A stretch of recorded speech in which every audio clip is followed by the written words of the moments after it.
Leave now. Don't say anything to your son. I'm Tom Wilson, and that text just shattered my world. My daughter-in-law Emma planned this destruction perfectly. The fancy restaurant where my 3 grandchildren were finally laughing again after losing Grandma 6 months ago. The expensive wine, the public setting, even the timing. Right when my 5-year-old granddaughter was showing me her drawing of Grandma Sarah. They wanted me gone, erased from my family's story, convinced my son that his grieving father was too broken, too poor, too dangerous for their children. What Emma didn't know? I owned every brick of the building she was using to destroy me, every wine glass, every table where other families were now watching her try to tear mine apart. I looked at my granddaughter, put down my phone, and decided Sarah's memory deserved better.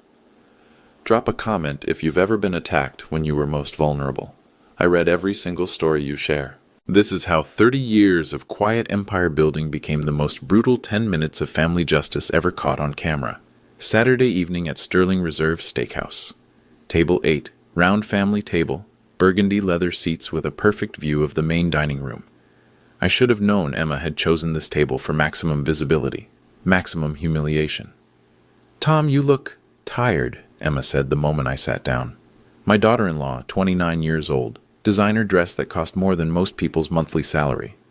Not "hello, Dad," not "thanks for coming," just an immediate assessment of my decline.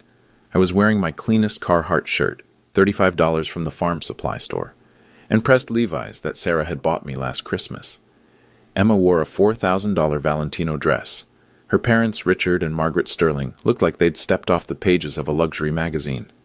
"Grandpa Tom!" My 5-year-old granddaughter Lily launched herself into my arms. "I missed you." Emma's smile was ice. "Lily, sweetie, remember what we talked about?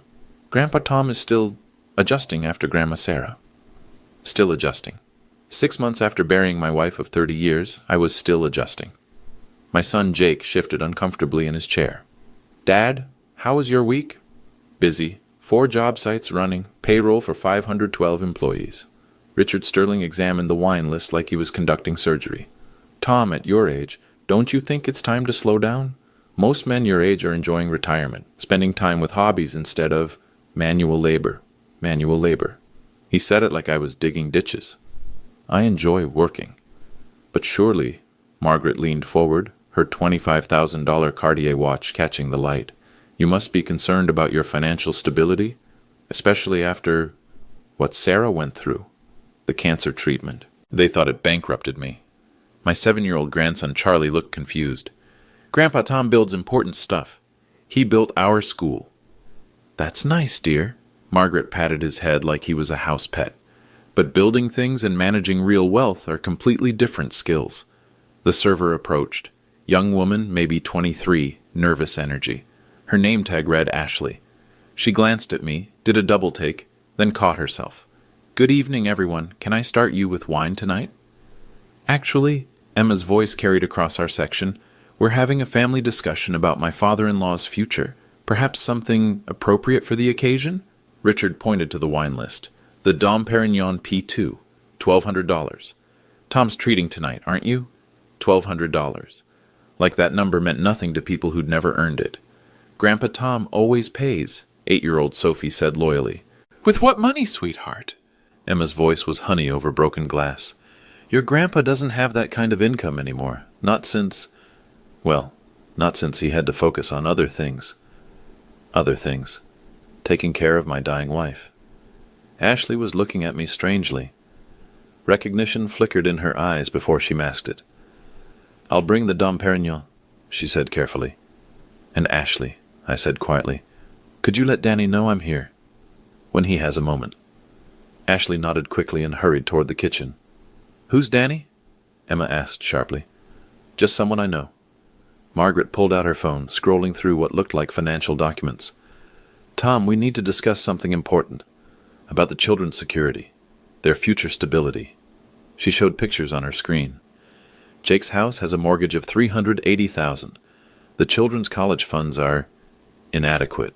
And frankly, after Sarah's medical expenses, we're concerned about your ability to contribute meaningfully to their welfare." Medical expenses. Sarah's 18-month battle with cancer. $340,000 in treatment costs. They assumed it destroyed me financially. Jake was staring at his plate, caught between his wife's pressure and something else. Maybe the memory of who his father used to be. The children need stability, Richard continued, his voice getting louder. They need grandparents who can provide real opportunities, not just sentimentality. That's when my phone buzzed. But here's what they didn't know about the sentimental old man sitting at their table. "Everything okay, Dad?" Jake asked, noticing my face after reading Emma's text. I nodded, but my mind was racing through 30 years of memories. Sarah and I sitting at this very table on our 25th anniversary, dreaming about buying a place like this someday. Her hand in mine as we made plans neither of us thought we'd live to see. This wasn't just about dinner anymore.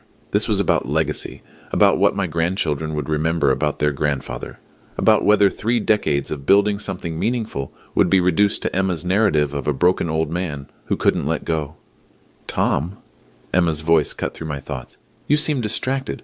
Perhaps this conversation is overwhelming for you?" Overwhelming. Like I was some doddering fool who couldn't handle adult discussions. "I'm fine." "Are you, though?"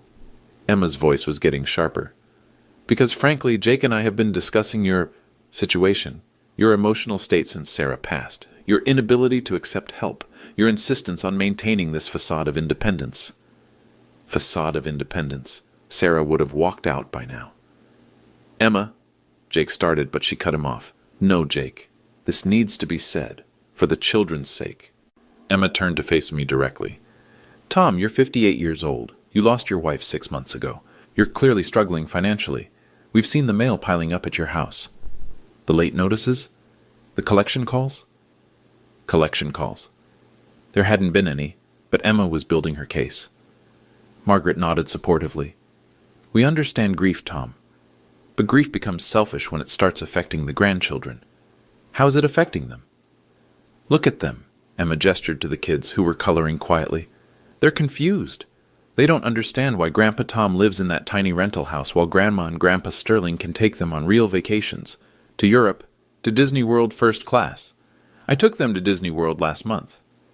"On our credit card," Emma shot back. "We saw the charges, Tom. $6,000 you couldn't afford." The lie was so casual, so practiced, I almost believed it myself for a second. Richard leaned forward, lowering his voice like he was sharing a medical diagnosis. "Tom, we know about the second mortgage you took out during Sarah's treatment. We know about the medical debt, the credit cards you maxed out trying to pay for experimental treatments. They'd been investigating my finances, or creating a fiction that sounded convincing. The point is," Margaret added gently, "you did everything you could for Sarah. You were a devoted husband, but now it's time to let people who can actually help these children step up. People who can actually help. Translation, people with money." Lily tugged on my sleeve. "Grandpa Tom, are you sad?" "No, sweetheart, just thinking. About Grandma Sarah. Among other things." Emma's expression softened, but only for the performance. "See, Tom, even Lily can tell you're struggling. Children pick up on instability, on financial stress, on inappropriate emotional dependence. Inappropriate emotional dependence. Because loving my grandchildren was somehow unhealthy." "What are you proposing?" I asked. Emma exchanged glances with her parents. They'd rehearsed this. "Supervised visits," Richard said. "Maybe Sunday afternoons. Here at the restaurant, where we can all be together. Family dinners where the children aren't exposed to uncertainty. Supervised visits. Like I was a flight risk. And financially," Margaret continued, "we'd be happy to establish proper college funds. Real trust funds. The children could attend Westminster Academy. $32,000 a year, but worth every penny. Summer programs in Switzerland. Language immersion in France. They were buying my grandchildren, brick by brick, experience by experience." "Jake," I said quietly, "what do you think about all this?" My son looked trapped, torn between his wife's expectations and something deeper. Maybe the memory of the man who'd worked 2 jobs to put him through college, who'd never missed a game, a recital, a graduation. "Dad, I think we all want what's best for the kids. What's best for the kids, not what's best for our family, not what's best for the memory of the woman who'd loved these children fierce and true." Ashley reappeared with the champagne. $1,200 in a bottle. She poured it like she was handling liquid gold, but her eyes kept darting toward the kitchen entrance. "Tom," Emma said after Ashley left, "I need you to understand something. The children are at an impressionable age. They need to see examples of success, of stability, of forward momentum." And I don't represent those things. You represent the past, she said with devastating simplicity. Sarah's gone. Your construction business is what it is. Your living situation is temporary at best. The children need to focus on their future, not get pulled backward into grief and limitation. That's when I saw movement from the kitchen. Danny Martinez was walking toward our table, carrying something in his hands. Sarah's leather portfolio. The one she'd made me promise to show the family when the time was right. The time was right. Richard Sterling raised his champagne glass with theatrical precision. To difficult conversations, and making hard choices for the people we love. I didn't drink, neither did Jake. The children were too young to understand the toast, but they sensed the tension. Tom, you look resistant to this discussion, Emma observed. Is it the pride talking? Because pride becomes destructive when it hurts innocent children. I'm not hurting anyone. Aren't you? Emma's voice began to carry to neighboring tables. Let's be honest here. You're a 58-year-old widower, living in a rental house, working construction jobs that men half your age struggle with. Your wife died because... She paused, letting the silence do the work. Because what, Emma? Because you couldn't afford the best care, the experimental treatments, the private specialists who might have saved her. The accusation hit like a physical blow. Every parent at nearby tables was now openly listening. That's not true, isn't it? Tom, we researched Sarah's treatment, Mercy General Hospital, insurance coverage, the limitations you accepted because you couldn't afford alternatives. Richard leaned forward aggressively. My daughter Sarah deserved better than dying in a public hospital while you did whatever it is you do for a living. Your daughter Sarah, like my wife of 30 years, belonged to them. Sarah received excellent care. Did she? Margaret's voice was getting shrill. Because from where we sat watching our daughter waste away while you made practical decisions about treatment options, it looked like medical neglect. Medical neglect. The phrase was designed to destroy me publicly. Jake finally found his voice. Mom, that's not fair. Dad did everything he could afford, Emma interrupted. Which wasn't enough, was it, Tom? Lily started crying. The adults were saying mean things about Grandma Sarah, and she didn't understand why. You're upsetting the children, I said quietly. The children are upset because they're witnessing their grandfather's denial, Emma replied. Tom, Sarah's dead because you couldn't provide adequate health care. The children's future is at risk because you can't provide adequate financial support. At what point do you stop being selfish and start being realistic? The dining room was getting quieter. This was better than theater for these people. Richard stood up, towering over the table in his expensive suit. Tom, let me make this simple. These children deserve grandparents who can actually contribute to their welfare, not someone who killed their grandmother through inadequate medical coverage. Killed their grandmother. The words hung in the air like smoke from a gun. Charlie, my 7-year-old grandson, looked at me with confused eyes. Grandpa Tom, did you hurt Grandma Sarah? No, buddy. I loved Grandma Sarah more than anything in the world. Then why are they saying mean things? Emma knelt beside his chair. Charlie, sometimes grown-ups make mistakes. Grandpa Tom made some mistakes with Grandma Sarah's medicine. That's why she's not with us anymore.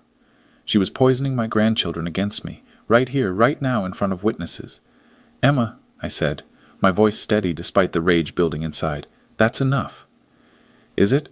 Because I don't think it's nearly enough. She stood up, addressing the dining room as much as our table. For 6 months I've watched this man drag our family down with his grief, his denial, his financial instability. He's traumatizing these children with his inability to accept reality. What reality? That you failed, Sarah. That you're failing these children.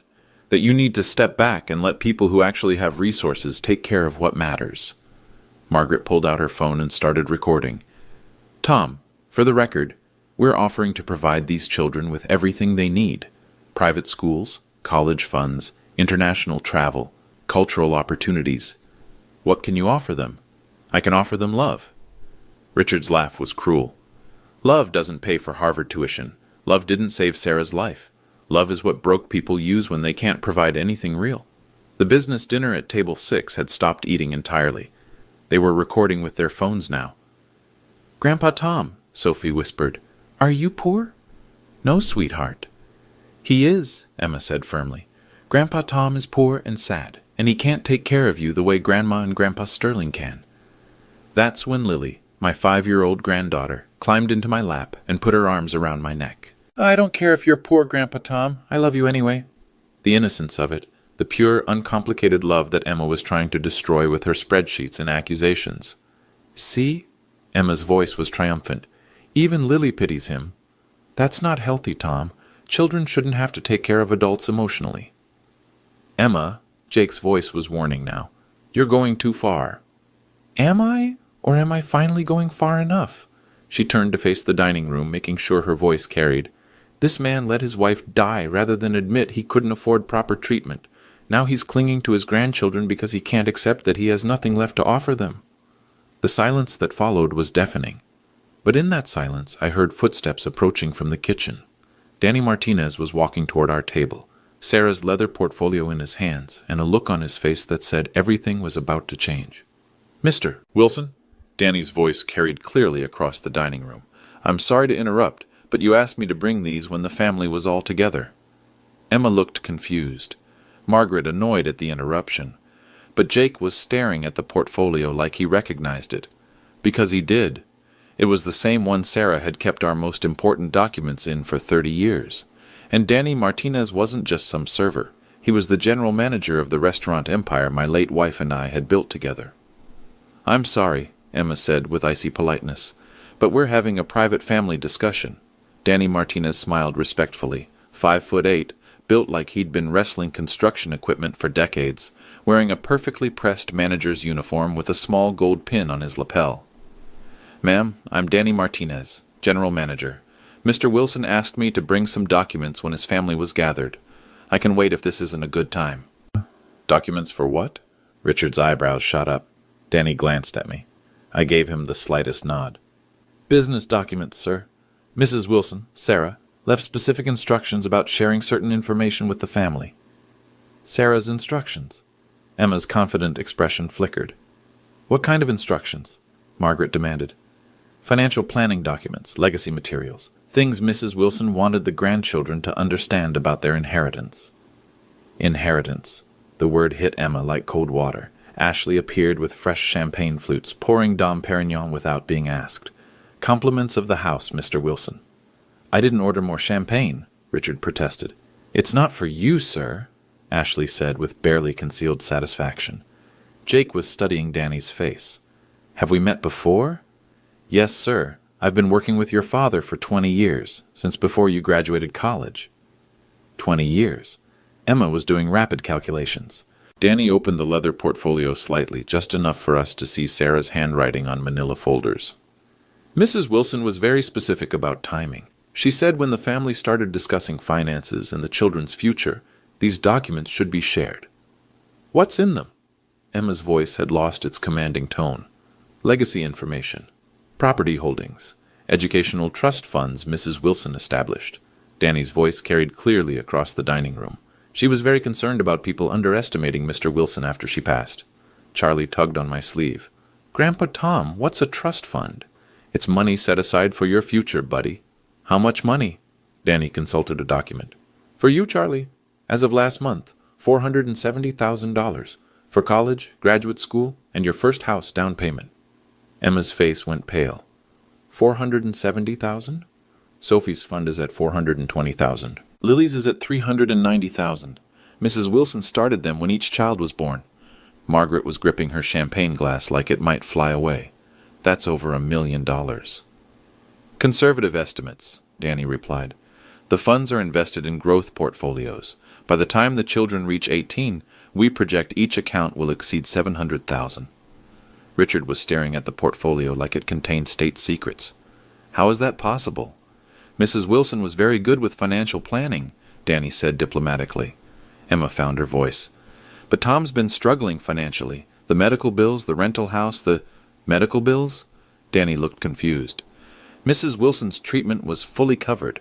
The insurance settlement alone was $600,000, plus the hospital's charitable foundation contribution. The dining room was getting interested now. Conversations were stopping at nearby tables. Ashley reappeared. Mr. Martinez? The couple at table 12 is asking about the Wilson Foundation scholarship program. Should I give them a brochure?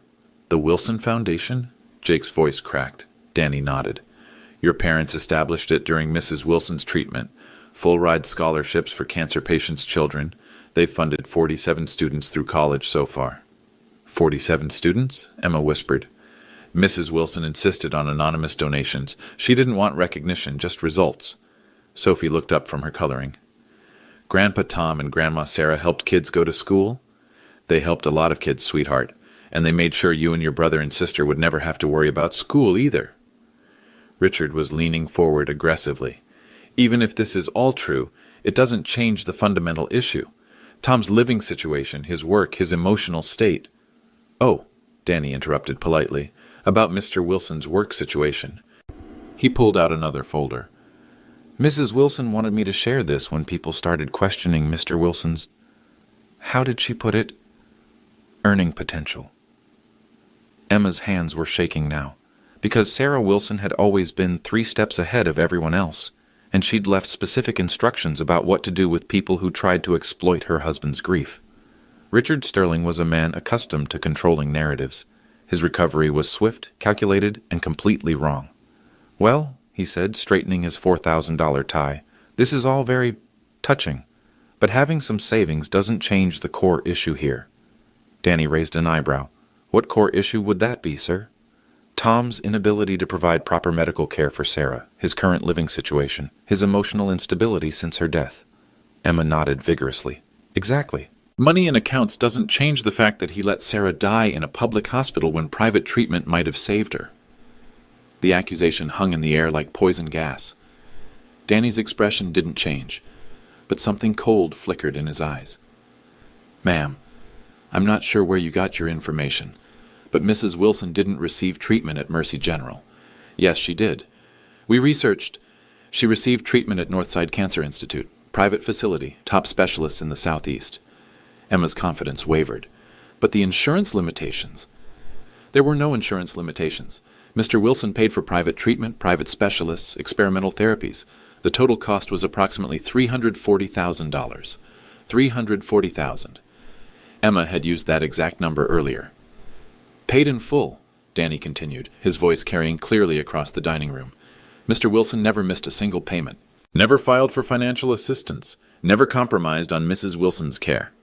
The dining room was dead silent now. Richard leaned forward desperately. Even so, the emotional trauma of losing a spouse, the inability to move forward. Move forward?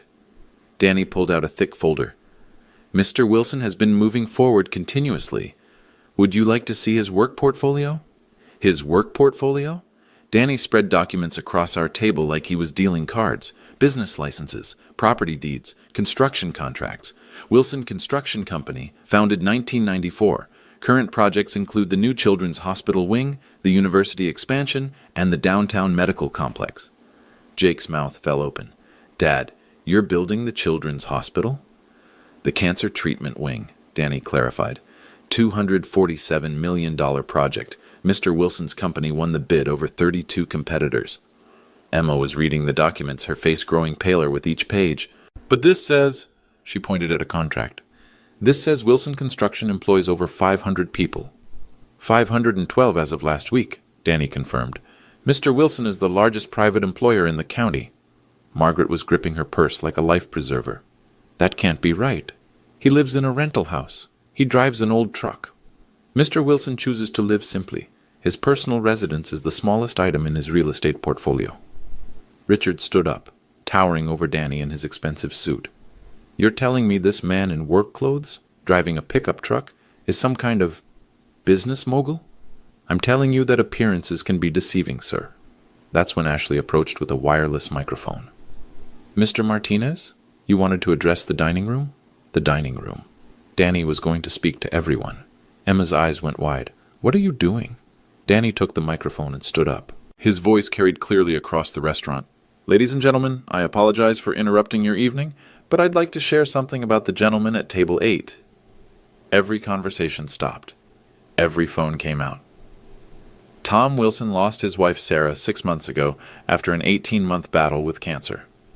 During that time, he never missed a day of work, never missed a payment on her treatment, never compromised on her care. The restaurant was completely silent. While caring for his dying wife, Mr. Wilson continued to operate the largest construction company in Georgia. He maintained employment for over 500 families. He funded scholarships for 47 students. He built the cancer treatment wing, where many of your relatives have received life-saving care. Emma was shrinking into her chair. Tonight, some people at this table have accused Mr. Wilson of letting his wife die due to inadequate medical care. They've called him financially unstable. They've questioned his fitness as a grandfather. Danny's voice was getting stronger. I've worked for Tom Wilson for 20 years. I've watched him pay for employees' children's medical bills. I've seen him work through weekends to make payroll during economic downturns. I've witnessed him turn down million-dollar contracts because they would require laying off long-time workers. The dining room was mesmerized. 6 months ago, Sarah Wilson died surrounded by her family in a private room with the best medical care money could buy. She died knowing her husband had spent every resource, called in every favor, and fought every battle possible to save her life. Danny looked directly at Emma. She also died knowing that some people would try to exploit her husband's grief. She left specific instructions about what to do with those people. Emma's voice was barely a whisper. What instructions? Danny pulled out a handwritten letter. Mrs. Wilson's final wishes regarding family members who questioned her husband's character or fitness as a grandfather. The letter was in Sarah's unmistakable handwriting. Even from across the table, Jake recognized his mother's script. She wrote this? Jake asked. 3 weeks before she died. She asked me to read it aloud if anyone ever accused her husband of failing her or her family. Danny unfolded the letter and began to read. If you're hearing this, it means someone has accused my husband Tom of not providing adequate care during my illness or of being unfit to care for our grandchildren after my death. Emma's hands were covering her face now. To those people, I want to say this. Tom Wilson saved my life every single day for 18 months. Not medically. The cancer did what cancer does, but emotionally, spiritually, and yes, financially. He spent our entire construction company profits on experimental treatments. He mortgaged properties to pay for specialists. He worked 18-hour days to keep our employees paid while spending every free moment by my side. The dining room was completely still. If you're questioning his fitness as a grandfather, you're questioning the judgment of the woman who chose him as a partner 30 years ago. You're dishonoring the memory of someone who died knowing she was completely, utterly, perfectly loved. Danny folded the letter carefully. Mrs. Wilson concluded by saying that anyone who exploited her husband's grief or tried to separate him from his grandchildren should be treated as enemies of her family. He looked directly at Emma and her parents. She left very specific instructions about enemies of her family. As Danny folded Sarah's letter, something remarkable happened. The dining room didn't return to normal conversation. Instead, a wave of understanding spread outward from our table like ripples on water. People weren't just watching anymore. They were witnessing. Mrs. Wilson also left business instructions, Danny continued, pulling out a thick manila folder. She wanted certain information shared if anyone questioned Mr. Wilson's financial stability or business acumen. Emma was staring at the folder like it contained a bomb. Danny opened it methodically. Wilson Construction Company, founded 1994 with a $20,000 loan. Current annual revenue, $47 million. $47 million. The number echoed across the restaurant. Sterling Reserve Restaurant Group, acquired 2021, 12 locations across 3 states. Annual revenue, $34 million. Jake's face went completely white. Dad, you own restaurants? Sterling Reserve, Danny confirmed, including this location where we're sitting right now. The silence was deafening. You own this restaurant? Emma's voice cracked. Mr. Wilson owns the entire chain. Birmingham, Nashville, Chattanooga, Huntsville, Columbus, Augusta, Savannah, Jacksonville, Tampa, Orlando, Atlanta, and here. Richard was gripping the table edge. That's impossible. Is it? Mrs. Wilson documented everything. Danny pulled out property deeds, acquisition agreements, financial statements. Total portfolio value, $58 million. $58 million. Margaret was doing rapid math on her phone. But he lives in a rental house. Mr. Wilson owns 47 properties across 3 states. He chooses to live in a rental because his personal residence is irrelevant to his business operations. Danny spread the documents across our table like evidence in a court case. Mrs. Wilson was particularly proud of the scholarship program. 47 students, full rides through college, total educational investment, $6.2 million. Lily tugged on my sleeve. Grandpa Tom, you helped kids go to school. Grandpa Tom and Grandma Sarah helped a lot of kids, sweetheart. Ashley appeared with a fresh bottle of champagne. Not Dom Perignon this time, but Armand de Brignac, $800 retail. From the staff, Mr. Wilson. We wanted to honor Mrs. Wilson's memory. Thank you, Ashley. Emma was reading financial statements, her hands shaking. This shows monthly revenue of $2.8 million. Across all properties, yes, ma'am. Mrs. Wilson insisted on conservative projections. Charlie looked up from his coloring. Is Grandpa Tom famous? Danny smiled. Your grandpa employs 512 people directly, another 200 through subcontractors. When people in this city need work, they call Wilson Construction. But the pickup truck, Margaret protested weakly. The work clothes. Mr. Wilson drives a truck because he visits construction sites daily. He wears work clothes because he works with his hands. Mrs. Wilson always said success is what you build, not what you wear. Jake was staring at me like he'd never seen me before. Dad, why didn't you tell me? Because I wanted you to respect the man, not the money. Danny pulled out another document. Mrs. Wilson also left instructions about the grandchildren's education. We already heard about the trust funds, Emma said desperately. Not just trust funds. Full scholarships to any university they choose, graduate school included. Plus study abroad programs, internships, mentorships. Danny consulted his notes. Mrs. Wilson budgeted $2 million per child for complete educational support. $2 million each? Richard's voice was faint. Mrs. Wilson believed education was the best investment. She also established the Sarah Wilson Cancer Research Foundation. Annual budget, $1.5 million. Sophie looked up from her artwork. There's a foundation named after Grandma Sarah? The cancer treatment wing your grandpa's building? It's named the Sarah Wilson Family Care Center. Families dealing with cancer will receive free counseling, financial assistance, and child care support. The dining room was completely silent now. Even the kitchen had gone quiet. Danny stood up and addressed the restaurant. Ladies and gentlemen, I've worked for Tom Wilson for 20 years. I've seen him work through the night to make payroll during recessions. I've watched him pay for employees' medical bills. I've witnessed him turn down profitable contracts because they would require compromising safety standards. The audience was mesmerized. 6 months ago, he lost the love of his life after spending every resource trying to save her. Instead of retreating, instead of giving up, he's worked harder than ever. The Children's Hospital Wing, the Cancer Research Foundation, the scholarship programs, all expanded since Mrs. Wilson's death. Danny looked directly at Emma and her parents. Tonight, some people accuse this man of medical neglect, of financial instability, of being unfit to care for his grandchildren. The crowd was leaning forward. These people have been eating at his restaurants for 6 months, running up bills they never saw, because Mr. Wilson instructed us to comp every meal. Emma's face went scarlet. They questioned his ability to provide for his grandchildren while sitting in the restaurant he owns, drinking wine he paid for, planning their children's futures with money from college funds he established. Richard tried to interrupt. This is justice, Danny said firmly. Mrs. Wilson left specific instructions about people who tried to exploit her husband's grief or separate him from his grandchildren. He pulled out one final document. A list of individuals permanently banned from all Wilson family properties and businesses. Emma's voice was barely audible. Permanently banned? Mrs. Wilson was very clear. Anyone who questioned her husband's character or fitness as a grandfather, anyone who tried to manipulate his grief for personal gain, anyone who attempted to poison his grandchildren against him, permanent exclusion from the family legacy. Danny looked around the dining room, then back at our table. She also left instructions about tonight's bill. He consulted his tablet. Dom Perignon, appetizers, entrees you ordered but didn't eat, $4,218. We can pay, Richard said quickly. I'm sure you can. But Mrs. Wilson's instructions were specific.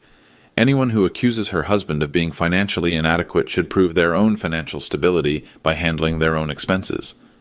Danny handed Richard the check. Full payment required tonight. The credit cards on file have been declined. Retries continue. Emma's parents were frantically pulling out their phones, calling their bank, their accountant, anyone who could explain why their platinum cards weren't working. But Jake was standing up slowly, his eyes never leaving mine. Dad? His voice was thick with emotion. I owe you the biggest apology of my life. You don't owe me anything, son.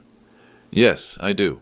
For 6 months I let them convince me that you were falling apart, that you couldn't handle being a grandfather, that maybe they were right about— He couldn't finish the sentence. Jake, Emma's voice was desperate now. This doesn't change anything.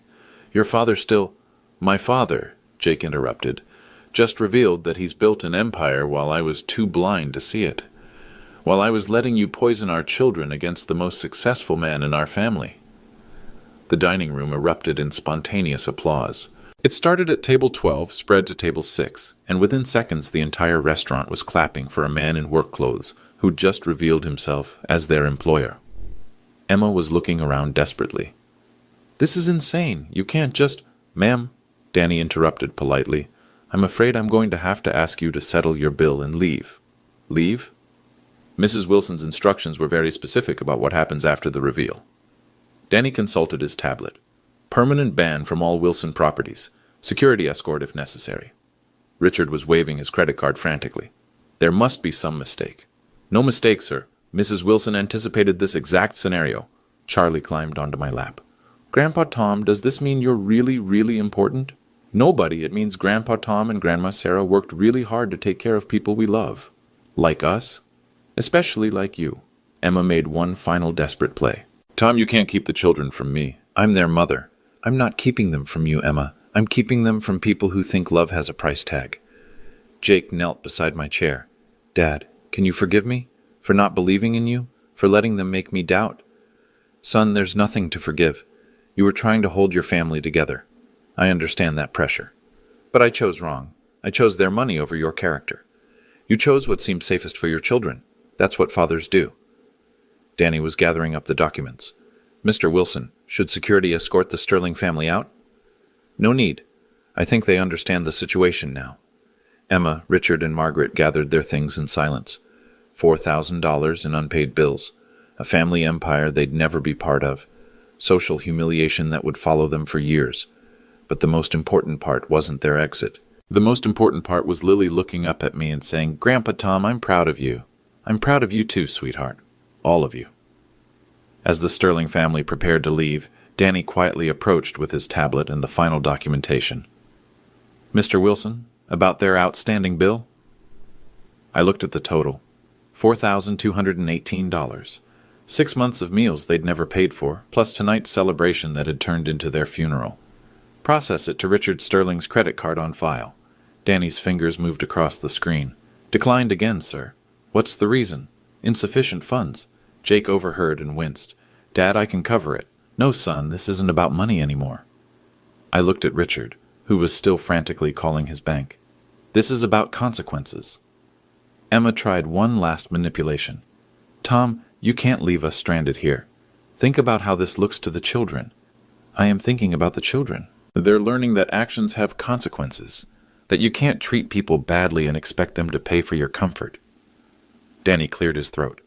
Sir, I should mention, Mrs. Wilson left specific instructions about this scenario too. Of course she did. She anticipated that after the reveal, certain family members might find themselves in financial difficulty. Emma's eyes flickered with hope. Financial assistance? Security escort, Danny replied calmly. She wanted them removed from the property immediately, with documentation of all unpaid bills forwarded to their credit agencies. The hope died in Emma's eyes. You're destroying our credit rating over dinner? Ma'am, you're destroying your credit rating by ordering meals you can't afford while accusing the restaurant owner of being financially irresponsible. Richard finally got through to someone at his bank. His face went ashen during the brief conversation. There's been a freeze on our accounts, he announced. Some kind of fraud investigation. Danny nodded sympathetically. That happens sometimes, when there are questions about lifestyle versus income. The IRS gets curious about how people afford certain expenditures. Margaret's voice was barely a whisper. You reported us to the IRS? Mrs. Wilson documented everything, every meal, every expense, every claim about your financial superiority. When the numbers didn't match your tax filings, he shrugged apologetically. Emma was looking around the dining room desperately. Someone help us, please. We just need to borrow $4,000. But the other diners were looking away now. Nobody wanted to be associated with people who'd just been exposed as frauds. Jake stood up and pulled out his wallet. "Dad, I'm paying their bill." "Why?" "Because they're still Emma's parents. Because the children are watching. Because it's the right thing to do." I nodded. "That's what your mother would have said." Jake handed his credit card to Danny, but I put my hand on his arm. "Son, you can pay their bill, but they're still banned from all Wilson properties, and they still need to leave immediately." Emma's voice cracked. "Tom, please. My children need their mother.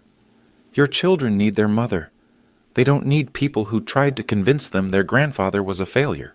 Charlie looked up at Emma with confused eyes. "Mommy, why did you say mean things about Grandpa Tom?" Emma knelt beside his chair, tears streaming down her face. "Because I was scared, baby. I was scared and I made terrible mistakes."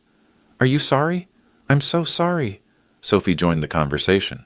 "Sorry, like when I break something and have to fix it?" "Yes, sweetheart, but some things are harder to fix than broken toys." I looked at Emma, really looked at her for the first time in months. She wasn't evil. She was terrified. Terrified of being poor, of losing status, of having children who might struggle the way she never had. "Emma," I said quietly, "you can have a relationship with your children, but not with me, not anymore." "I understand." "And not in any Wilson properties." Sarah was very clear about that boundary. Jake processed the payment while Danny prepared the security documentation. $4,000 for the worst dinner of their lives. As they gathered their things, Richard made one final attempt at dignity. "Tom, you won this round, but don't think this is over. Richard, this was never a game. This was about family. And you lost that the moment you tried to buy my grandchildren's love while destroying their respect for their grandfather." Emma hugged each child goodbye, promising to call tomorrow, to work things out, to be better. But the children's responses were different now, polite but distant. They'd learned something important about the difference between people who love you and people who want to control you. After they left, the dining room gradually returned to normal conversation, but servers kept stopping by our table, shaking my hand, thanking me for everything I'd done for the community. Danny packed up Sarah's portfolio carefully. "She would have been proud tonight, Mr. Wilson.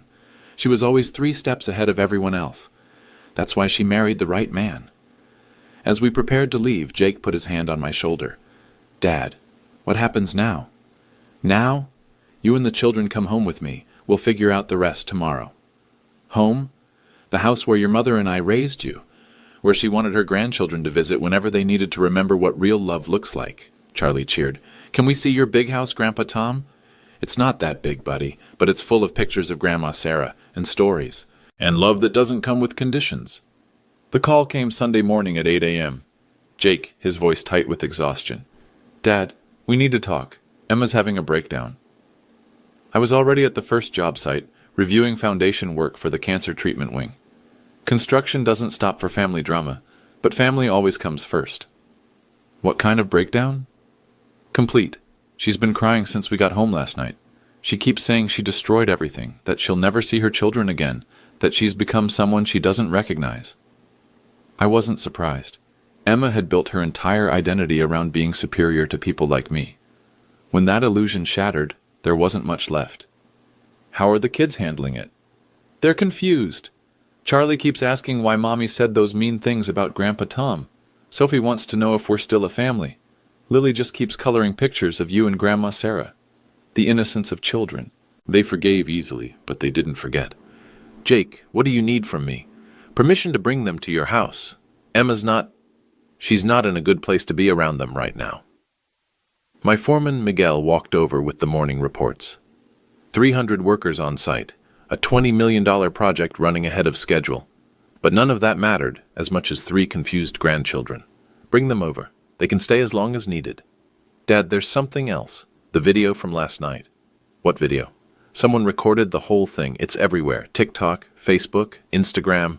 Wealthy in-laws humiliate restaurant owner at his own establishment. 3 million views and climbing. Social media made everything permanent now. The comments are intense, Dad. People are identifying Emma and her parents, posting about their country club memberships, their social media profiles. Someone found their house address. That's not what I wanted. I know. But it's what Emma's dealing with. Her friends won't answer her calls. The country club canceled her membership. Her yoga studio asked her not to come back. Social exile in the digital age moved at light speed. What about Richard and Margaret? Worse, Richard's law firm asked him to take early retirement. Something about character concerns incompatible with firm values. Margaret's bridge club expelled her. The charity boards she served on all found reasons to remove her. The consequences were spreading like ripples in a pond. Jake, I never wanted to destroy their lives. Dad, you didn't destroy anything. You revealed what was already there. The video is going viral because everyone recognizes the situation. Everyone's had someone in their life judge them by their bank account instead of their character. My phone buzzed with a text from Danny. Channel 5 wants interview. Business Journal requesting statement. Decline all? Jake, there's media attention now. How are you handling that? Honestly, I'm proud. For 30 years you've been building something incredible while I was too blind to see it. Now the whole world knows what I should have recognized years ago. At noon, Danny called with an update that changed everything. Tom, we've got a situation. Not a bad situation, but significant. What kind of situation? The video's driven massive traffic to our websites. Restaurant reservations are booked solid for 6 months. Construction contract requests are up 400%. The phone hasn't stopped ringing. Success bred its own momentum. But there's something else. Emma called this morning.